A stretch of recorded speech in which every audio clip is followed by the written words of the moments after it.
ত্রাণ বন্টন নিয়ে মাদারিহাটে বিডিওর সঙ্গে বচসায় জড়ালেন আঙুল উঁচিয়ে টেবিল চাপড়ে বিডিওর সঙ্গে হম্বিতম্বি আলিপুরদুয়ারের বিজেপি সাংসদ মনোজ টিক্কার। চলুন দেখে নেব সেই ছবি। আপনারা দেখছেন নিউজ নদিয়া এক্সপ্রেস। চ্যানেলটিকে সাবস্ক্রাইব, লাইক, শেয়ার এবং ফেসবুক পেজটি ফলো করুন আর দেখুন নিউজ নদিয়া এক্সপ্রেस। पानी घुसा वो महिला बोली चावल आप बोला प्रधान को दिखा दिया, प्रधान को दिखा दिया। क्यों हम कितना बार बोला हम एक एमपी है, एमपी का क्या सम्मान होता है आपको मालूम है? मैं कितना बार बोला आपको, मैं कितना बार बोला आपको, कितना बार बोला आपको। देखिए आप झगड़ा करने का मकसद से बिल्कुल झगड़ा करने का आपका औकात क्या है? झगड़ा अरे हमारा उसका पार्ट में पानी घुसा वो महिला बोली चावल आप बोला प्रधान को दिखा दिया, प्रधान को दिखा दिया। क्यों हम कितना बार बोला हम एक एमपी है, एमपी का क्या सम्मान होता है आपको मालूम है? मैं कितना बार बोला आपको, मैं कितना बार बोला आपको, कितना बार बोला आपको। देखिए आप झगड़ा करने का मकसद से बिल्कुल झगड़ा करने का आपका औकात क्या है?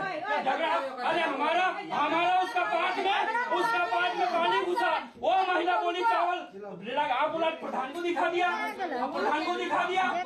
তৃণমূলের জেলা সভাপতি তিনি অভিযোগ করছেন যে এমএলএ এমপিরা কেউ কাজ করে না। আচ্ছা সার্টিফিকেট কি তিনি দেবেন? আজকে মনোজ দা যে কাজটি করেছে এটা তো একটা অংশ মাত্র। আজকে শুধুমাত্র এই আমলারা বিডিও, ডিএফ, এসপি, ছোট বড় সমস্ত আমলারা একদম তৃণমূলের পদলেহন ছাড়া কোনো কাজ করছে না। যেখানেই যাবে এই শাসক দলের লোকদের নিয়ে যাচ্ছে। তো এটাই হওয়ার কথা ছিল। কতদিন আমরা সহ্য করব? এই খবরেরই বহিঃপ্রকাশ হচ্ছে মনোজদার এই ঘটনাটা। সাথে উনিও প্রশ্ন করছেন যে তারা নাকি 5 বছরে এমএলএ এমপিটা নাকি দেখাই পাওয়া যায় না। তো সার্টিফিকেট কি তৃণমূলের জেলা সভাপতি তিনি দেবেন? তিনি তো আবার জিততেও পারেন না। এবার যদি আমরা প্রশ্ন করি তিনি কেন নিজের বিধানসভা হেরে যান, নিজের লোকসভা হেরে যান, নিজের ব্লক হেরে যান, নিজের পারলে জেলা পরিষদটাও নিজের হেরে যান, হয়তো নিজের বুথটাও হেরে যান। এবার আমরা যদি প্রশ্ন করি আপনি যদি এতই পাশে থাকেন তাহলে এগুলো জিততে পারেন না কেন? আর তিনি বলেছেন যে সেখানে কি সাধারণ মানুষ প্রশ্ন করেছে যে আমি এতদিন পরে কেন গেলাম। তো ভিডিও ফুটেজ তো আপনারাই পাঠিয়েছেন, আপনারাই বের করেছেন।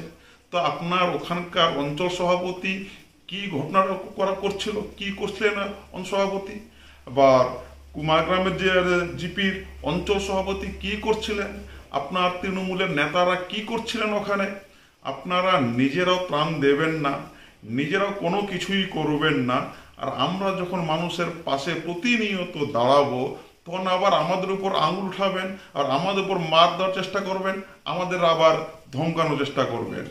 এবার আমি আপনাকে প্রশ্ন করছি, আচ্ছা আপনাকে তো কোনোদিন এই ওভারলোডিং নিয়ে বা অবৈধ ডাম্পার নিয়ে প্রশ্ন করতে দেখি না।